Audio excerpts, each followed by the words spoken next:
আমরা নামাজ পড়বো কার সন্তুষ্টির জন্য? আল্লাহর সন্তুষ্টির জন্য। এই নামাজটা হলো কি? আমল। নামাজটা হলো কি? কিন্তু আমলের চেয়ে বেশি হলো ঈমান আপনার পরিপূর্ণ রাখা, ঠিক কি না?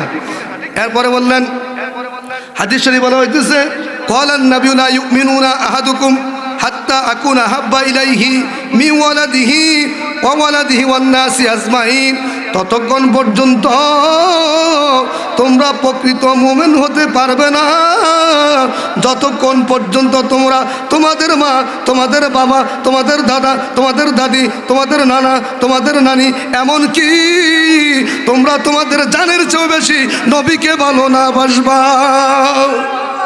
তাহলে আপনি আমি নবীকে কি করতে হবে? ভালোবাসতে হবে, মুহাব্বত করতে হবে। হাদিস শরীফ আরেকটা আছে, ইন্নাল জান্নাতা তাশতাকু খামসাতিন নাফারিন, 5 শ্রেণীর মানুষের জন্য ব্যস্ত আসক্তি হয়ে পড়ে। আর যারা বলেন সুবহানাল্লাহ। কয় শ্রেণীর মানুষের জন্য? 5 শ্রেণীর মানুষের জন্য ব্যস্ত আসক্তি হয়ে পড়ে।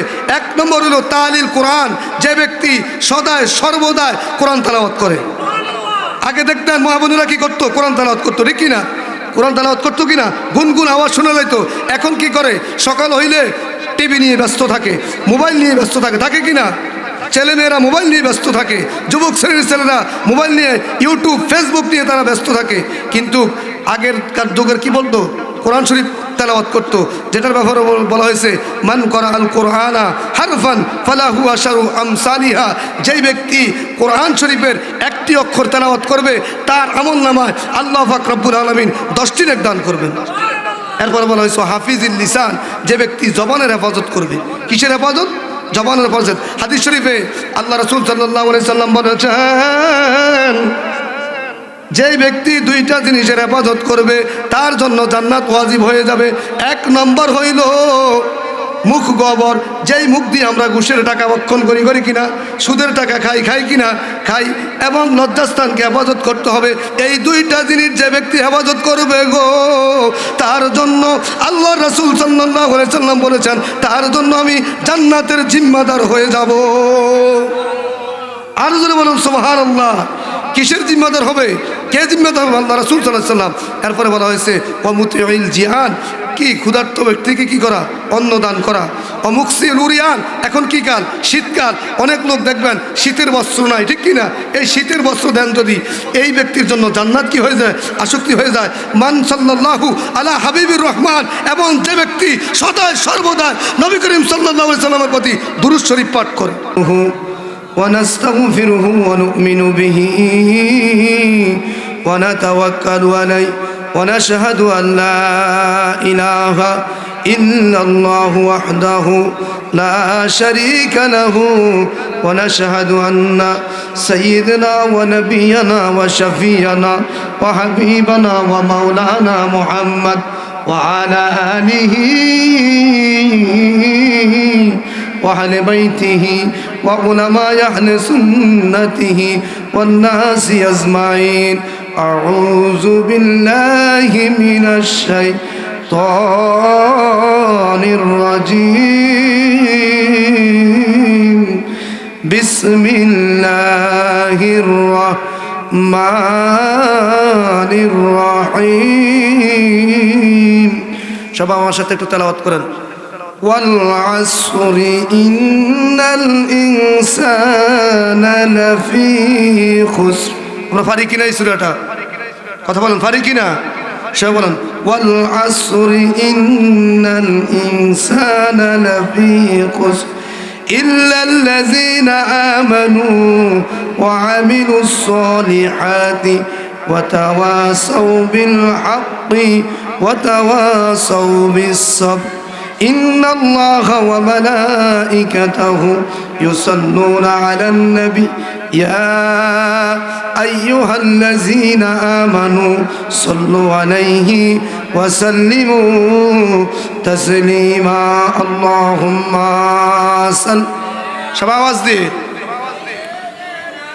مولانا محمد وعلى آله مولانا محمد اللهم صل سيدنا مولانا মুহাম্মাদ ওয়া আলা আলি সাইয়্যিদিনা মাওলানা। এই দুনিয়া পড়ে থাকবে, ওই আল্লাহ আমরা একদিন থাকব না। ধনী বলো গরিবে বলো, আজরাইল কাউকে ছাড়বে না। আল্লাহুম্মা মুহাব্বতে সাইয়্যিদিনা মাওলানা মুহাম্মদ ওয়া আলা আলি সাইয়্যিদিনা মাওলানা মুহাম্মদ। এমন ভালো বাসর মন আমার দয়াল নবীকে, যেমন ভালো বেসেছিল হযরত আবু বকর সিদ্দিকে। আল্লাহুম্মা মাওলানা মুহাম্মদ ওয়া আলা আলি সাইয়্যিদিনা মাওলানা। মুহাদ্দিস মুহতারাম, ওয়াজিবুল ইহতারাম, সম্মানিত মুসলিম کرام, আসলে আমার সময় সংক্ষিপ্ত, এরপরও ভূমিকার দিকে আর গেলাম না, একবারে ডাইরেক্ট ওয়াজে চলে গেলাম। আমি কোরআনুল কারীম থেকে আয়াতে কারিমা তেলাওয়াত করেছি, ওয়াল আসর ইন্নাল ইনসানা লাফি খুসর ইল্লাল্লাযিনা আমানু ওয়া আমিলুস সলিহাতি ওয়া তাওয়াসাউ বিল হাক্কি ওয়া তাওয়াসাউ বিস সাবর। আমার হুজুর হযরত মাওলানা জালালউদ্দিন সাহেব মেরাজ সম্পর্কে আলোচনা করেছেন। সুবহানাল্লাহ বলুন, আর উচ্চ আওয়াজে বলুন সুবহানাল্লাহ। এই মাসটা হলো রজব মাস, মেরাজের মাস, ঠিক কি না? আল্লাহ রাসূল সাল্লাল্লাহু আলাইহি সাল্লাম আল্লাহর সাথে সাক্ষাৎ লাভ করেছেন, দিদার লাভ করেছেন। হুজুর বলেছেন রজব মাসে এই দোয়াটা পড়তে হবে বেশি বেশি, কি আল্লাহুম্মা বারিক লানা ফি রজব ওয়া শাবান ওয়া বাল্লিগনা রমাদান। হে আল্লাহ, আপনি আমাদেরকে রজব মাস এবং শাবান মাসের বরকত দান করুন, ওয়া বাল্লিগনা রমাদান, এবং আমাদেরকে আপনি মাহে রমজান মাস পর্যন্ত আমাদের হায়াত বৃদ্ধি করে দেন। আর যদি বলেন সুবহানাল্লাহ। কেননা অনেক লোক গত রমজানে ছিল কিন্তু আজকে নাই। আমরা এখানে বসা আছি, আমাদের কোনো গ্যারান্টি কোন সময় মালাকাল মাউত চলে আসে এর কোনো কেউ গ্যারান্টি দিতে পারবো? কুল্লু নাফসিন যায়কাতুল মাউত, প্রত্যেক প্রাণী একদিন মৃত্যুর স্বাদ গ্রহণ করতে হবে। তা আমি যেই হুজুর তো মেরাজের আলোচনা করেছি, আমি সূরা আসর থেকে তেলাওয়াত করেছি। আল্লাহ পাক রব্বুল আলামিন কোরআনুল কারীমের মধ্যে বলতেছেন ওয়াল আসর, আসরের নবীর যুগের আসরের সময়ের কসম। সুবহানাল্লাহ বলুন, কি বললেন? আসরের সময়ের কসম। ওয়াল আসর ইন্নাল ইনসানা লাফি খুসরিন, ইন্নাল ইনসানা, নিশ্চয় নিশ্চয় মানুষগণ ক্ষতির মধ্যে রয়েছে। কিসের মধ্যে রয়েছে? ক্ষতির মধ্যে রয়েছে। ইন্নাল ইনসানা লাফি খুসর, মানুষগণ নিশ্চয় ক্ষতির মধ্যে রয়েছে। ইল্লাল্লাযিনা আমানু, এরপরে আল্লাহ পাক রব্বুল আলামিন বলতেছেন ইল্লাল্লাযিনা আমানু, কিন্তু তারা নয়, তারা নয়। কারা? ওয়া আমিলুস সলিহাতি, যারা নেক কাজ করেছে। সুবহানাল্লাহ বলুন, যারা কি করে? নেক কাজ করে। ওয়া তাওয়াসাউ বিল হাক্কি ওয়া তাওয়াসাউ বিস সাবরি, এবং সত্যর কথা বলে এবং সবরের উপদেশ দেয়। সুবহানাল্লাহ বলুন, তারা কি বিপদগ্রস্ত নয়।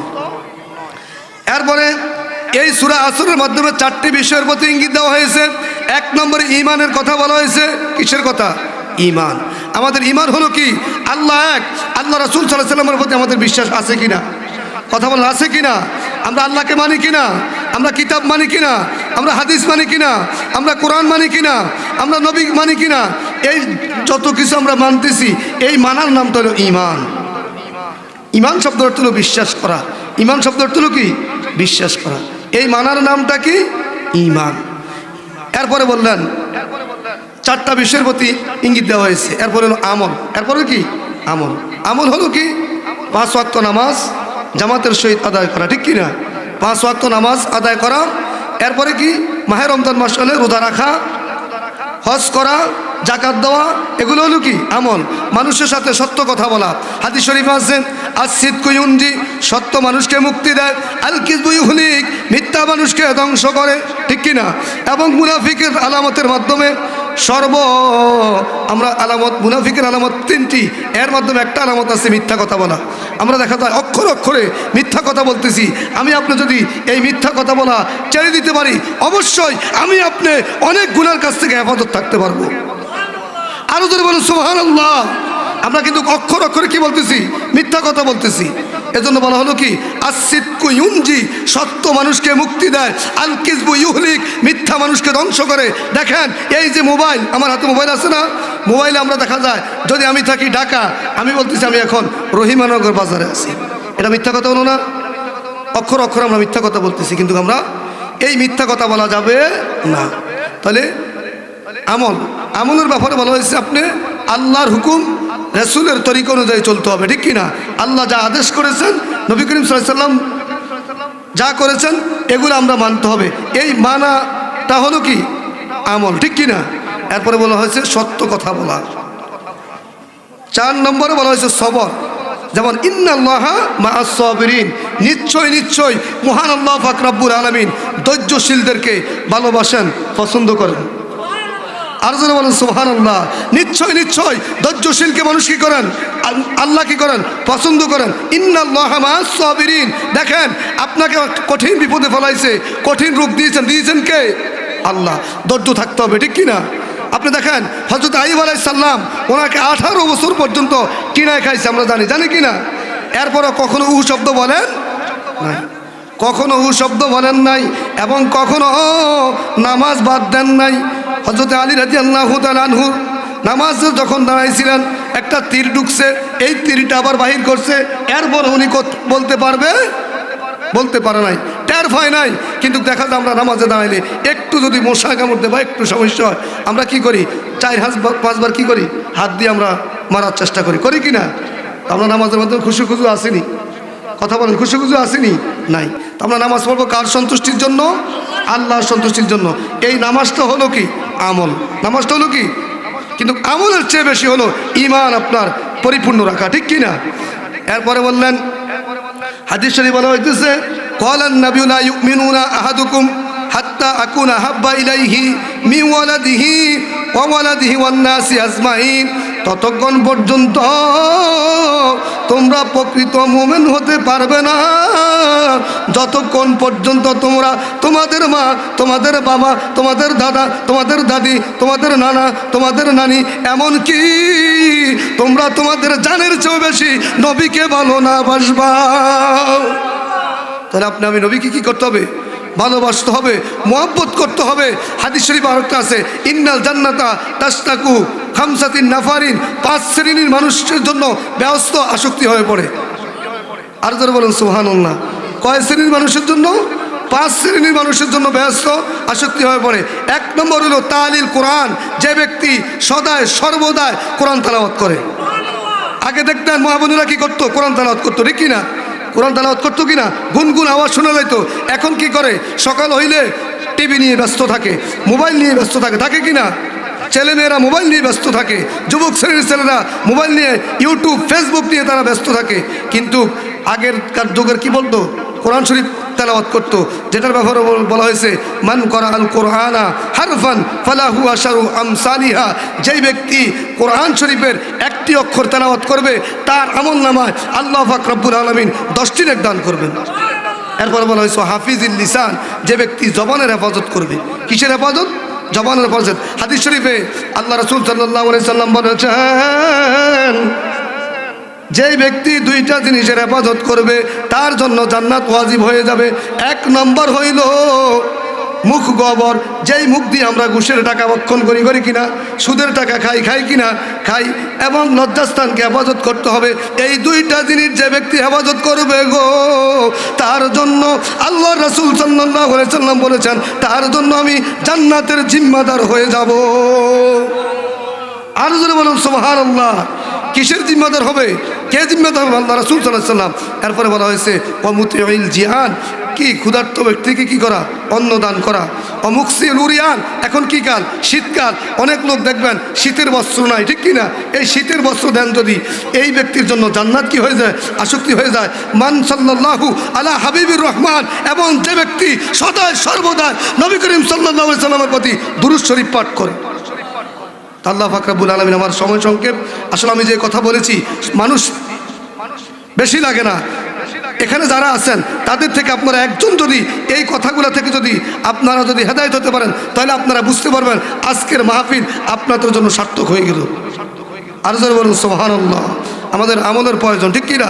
আল্লাহ পাক রব্বুল আলামিন আমাদের সকলকে বুঝে শুনে আমল করার তৌফিক দান করে সকল আমিন। আর উচ্চ আওয়াজে বলুন আমিন। ওয়া আখির দাওয়ানা আলহামদুলিল্লাহি রাব্বিল আলামিন। এবারে আমি আমার সংক্ষিপ্ত বক্তব্য এখানে শেষ করলাম। আসসালামু আলাইকুম ওয়া রাহমাতুল্লাহি ওয়া বারাকাতুহু।